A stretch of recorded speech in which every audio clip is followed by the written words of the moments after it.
Aquí lo importante es reconocer lo siguiente. La sola presencia de un sujeto dentro del proceso no significa automáticamente que tiene legitimidad. Entonces, surge la siguiente interrogante. ¿Cómo un sujeto adquiere legitimidad para obrar? Pues bien, en resumen, son dos las maneras en que lo adquiere. ¿Eres estudiante de Derecho y necesitas entender el proceso judicial? ¿O estás inmerso en uno y necesitas familiarizarte con sus conceptos y dinámica? No te abrumes, puede ser difícil, pero conmigo lo vas a entender. Aquí te explicaré lo que necesitas saber sobre el proceso judicial de manera sencilla, con ejemplos y con un buen café. Soy Jonathan Quispe y esto es Café Procesal. Hoy hablaremos sobre la legitimidad para obrar en el proceso. El Código Civil peruano vigente no recoge una definición de esta figura, pero sí la reconoce en diversas normas, como por ejemplo el artículo 4 de su título preliminar. En este episodio, ustedes comprenderán el concepto de esa figura y a qué nos referimos con legitimidad ordinaria y extraordinaria. Vamos con la explicación. La legitimidad para obrar es uno de los denominados presupuestos procesales, es decir, es uno de los requisitos que debe estar presente de inicio a fin en el proceso para que ese proceso y su sentencia sean válidos. Así como en la legitimidad, hay otros presupuestos procesales. Tenemos, por ejemplo, a la competencia del órgano jurisdiccional, al interés para obrar, entre otros. Para que tengan una mejor idea de lo que les digo, pensemos en el siguiente escenario. Hoy se realizará un partido de fútbol entre los estudiantes del colegio A y del colegio B. Para que ese encuentro y sus resultados sean válidos, se deben presentar los siguientes requisitos. 1. Los equipos deben estar conformados por escolares. 2. Debe estar presente un árbitro durante todo el encuentro. Y 3. El partido se debe desarrollar en una cancha de fútbol. Basta que cualquiera de esos requisitos esté ausente para que ese partido y su resultado sean inválidos. Así, si los equipos estuvieran conformados por profesores, o durante el encuentro no estuviera presente un árbitro, o este partido se desarrollara en una cancha de tenis, ese encuentro y ese resultado no serán válidos. Los presupuestos procesales son como esos requisitos mínimos del partido de fútbol de ese ejemplo, y la legitimidad es uno de esos requisitos mínimos para el proceso. En este episodio únicamente nos referiremos a ella y no a los demás presupuestos procesales. Hasta aquí, ustedes deben recordar lo siguiente. Sin legitimidad para obrar en el proceso, ese proceso y su sentencia no podrían ser válidos. La legitimidad es un atributo que debe tener un sujeto para participar del proceso judicial donde se resolverá un conflicto específico. Si ese sujeto tiene ese atributo, entonces podrá participar de ese proceso, ya sea como demandante o ya sea como demandado. Imaginen por un momento que la legitimidad es como un ticket de entrada para un evento específico. Si un sujeto tiene ese ticket, entonces podrá participar de ese evento. Si no lo tiene, no podrá hacerlo. La legitimidad entonces es ese ticket de entrada que necesita tener un sujeto para participar del proceso judicial donde se resolverá un problema específico. Pero mucha atención con lo siguiente. Así como sucede en la vida real, que hay eventos donde están presentes personas que no tienen ticket, así también hay sujetos que están presentes en un proceso judicial sin tener legitimidad. Aquí lo importante es reconocer lo siguiente.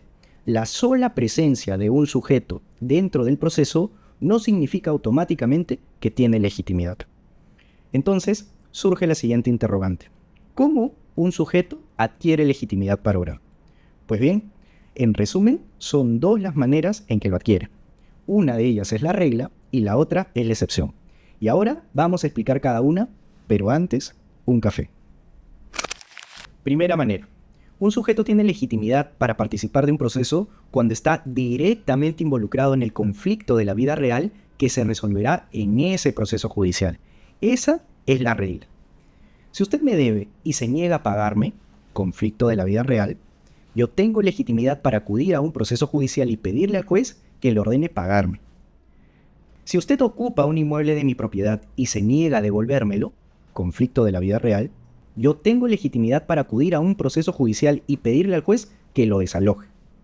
Si yo trabajo para usted y usted me despide arbitrariamente, conflicto de la vida real, yo tengo legitimidad para acudir a un proceso judicial y pedirle al juez que me indemnice por ese despido arbitrario.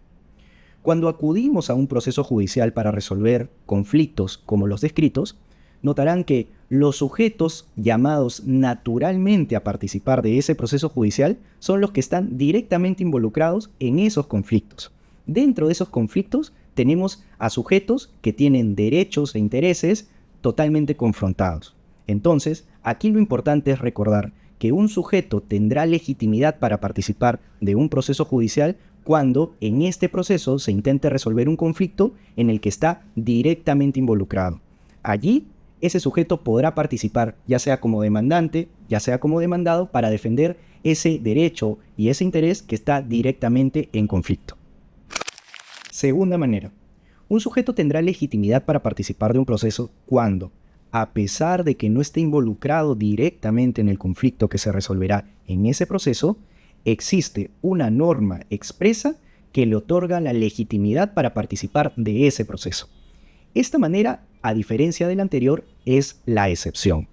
Y el ejemplo perfecto para entenderla es el que está recogido en el artículo 220 del Código Civil peruano vigente. La norma indica lo siguiente: el Ministerio Público puede pedir la nulidad de un contrato a pesar de que el ministerio no forme parte de la celebración de ese contrato. Pensemos en el siguiente escenario. A celebra un contrato con B. Ese contrato presenta alguna de las causales de nulidad que está recogida en el artículo 219 del Código Civil peruano vigente.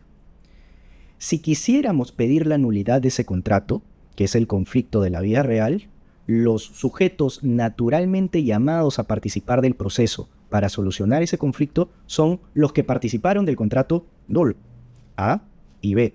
Serían ellos los que tienen legitimidad de la primera manera, como explicamos anteriormente, para ocupar ya sea la parte demandante o la parte demandada dentro de ese proceso judicial.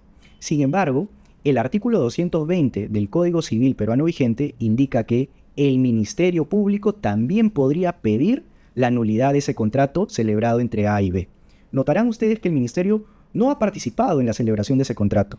Sin embargo, hay una norma expresa que le permite al Ministerio participar en ese proceso judicial donde se resolverá un conflicto en el que no está directamente involucrado. Hasta aquí hemos visto las dos maneras en que un sujeto tiene legitimidad para participar en un proceso judicial. A la primera manera se le clasifica como legitimidad ordinaria y a la segunda manera se le clasifica como legitimidad extraordinaria. Recuerden que la primera, legitimidad ordinaria, es la regla y la segunda, legitimidad extraordinaria, es la excepción.